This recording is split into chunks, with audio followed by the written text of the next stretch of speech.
The good thing about writing a couple of books, hundreds and hundreds of articles, thousands of videos, many of which feature Black on Asian violence and how it's wildly out of proportion and very nasty business. The good thing is I get to put these stories in context. The bad thing is I think I get a little boring saying, I told you so. But first at 4:30, we have brand new details about a pattern of armed robberies targeting businesses and their owners in Philadelphia. Police believe the same two suspects have broken into 12 storefronts, with the most recent crime happening just this morning. And now detectives are warning a specific community to be vigilant. Action News reporter Chad Perdelli joins us now live from Chinatown with this story. Chad. Shari, investigators say the criminals are targeting Asian business owners, and in particular, those business owners who live above their commercial establishments. Investigators say these are two of the armed suspects wanted for a dozen home invasion commercial burglaries since May, including Shui Fang Wang's home on the 6000 block of Master. The suspects first broke into Wang's restaurant, then made their way upstairs and startled awake Wang, her husband, and daughter. Don't touch me and my husband. Okay, I can give you all of my money. Wang says the suspect struck her and her husband in the head with guns and made off with $3,000 in cash and other valuables. So the bad guys took your camera and your computer. And then they broke my two cell phones. They're targeting between 4 a.m. and 6 a.m. in the morning.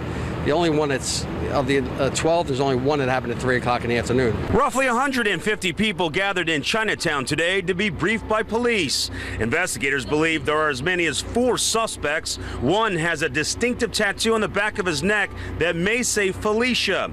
He also has a tattoo that may say 52nd for life on his forearm. The criminals have been seen fleeing the crimes in a 2004 to 2009 silver Nissan Quest and a 2012 black Dodge Caliber. We're just asking the business owners to please be alert, be aware, try your best to cooperate with these individuals when they come in. Just give them what they want, do not resist, and notify the police right away. And while many of the victims have either been punched or hit in the head with handguns, no one has been seriously injured. We begin tonight with an extraordinary interview with an African-American ex-con who admits he targeted Asians. That comes as the Asian community is reacting to a series of attacks that have stoked racial tension. But as our Mike Sugarman found out, these crimes may go beyond race. We seen them. We decided to just go out and get them, you know. We needed some money for another night at the hotel. But they were Asian. They were Asian, once again. 21-year-old Amanzi Emenike talks about robbing Asians like it was no big deal.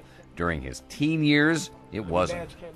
We got busted for a hate crime due to the fact of when they linked us to the other robberies that, you know, eventually caught up to us, they were about 75 to 80% Asian. No Asian, no one should fear walking on the street in a broad daylight.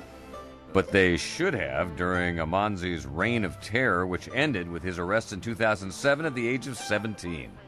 Is he a racist? Some of my best friends and closest nearly and dearly to me is Latino and Asian.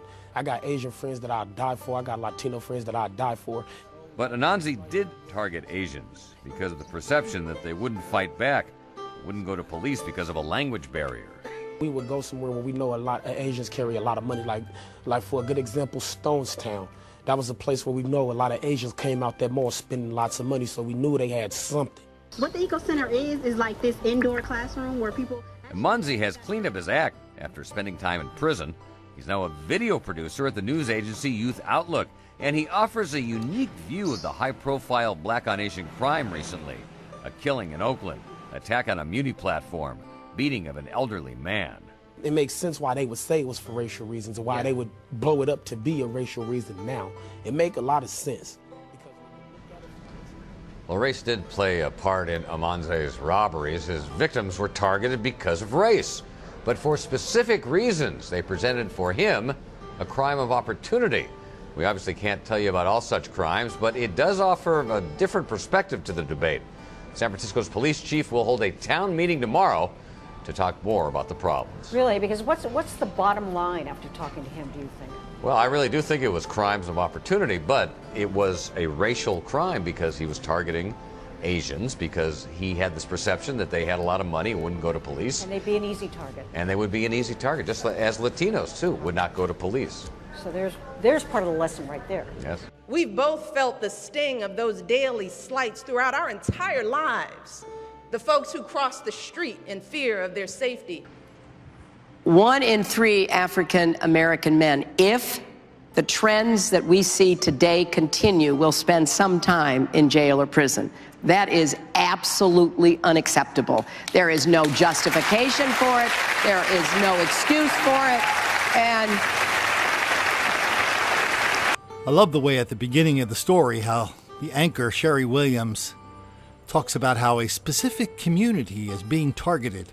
Now, Sherry, is there a specific community that's doing the targeting? Good for the goose, good for the gander, right? Well, I've done dozens and dozens of stories about thousands of cases of black on Asian violence all over the country. In San Francisco, even the Chronicle couldn't ignore it forever. They call black on Asian violence that city's dirty little secret. Up in Rochester, thousands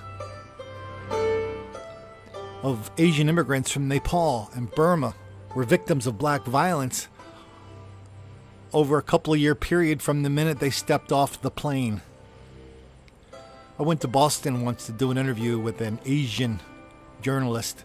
She had some kind of cable show that ran nationally. So anyway, we sat down, had a couple of questions, TV show. Then she goes, Colin, I just called Reverend Smith, whoever it was up there in Boston. He says none of this is happening. What do you think about that? And I said, when I do these shows, I just don't go and say, yeah, it's happening everywhere. No, I give examples, right? They're the ones I just gave you and a lot more. But as soon as she asked that question, I looked at her, she was looking at me. I thought, this interview's will never air. That actually happens surprisingly often. Anyway, so it never happened. The interview never aired. And the story of how black on Asian violence happens all the time. I've done this story in Philly a couple of times. Long-term black people long-term targeting Asians, either when they leave their stores or targeting them when they leave their casinos. This is a new one, targeting them when they live over their homes. Oh, by the way, thanks, reporter, for telling people there's $3,000 up there. Yeah, good move. Anyway, the first time I ever got on this story of black on Asian violence was really kind of what set me on this road of exposing black violence and denial. It was in South Philly. There was a big story in the paper. 13 Asian kids were taken to the hospital. They'd been beaten up at school. Looked at the paper. South Philadelphia High School. That's a black school.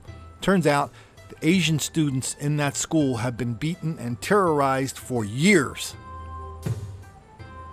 And then finally, when it got so bad that even the local press and the local public officials couldn't ignore it anymore, the superintendent of schools came out and started whispering to reporters that all this violence was really the fault of the Asian people because they did not know how to talk to the black students without antagonizing them.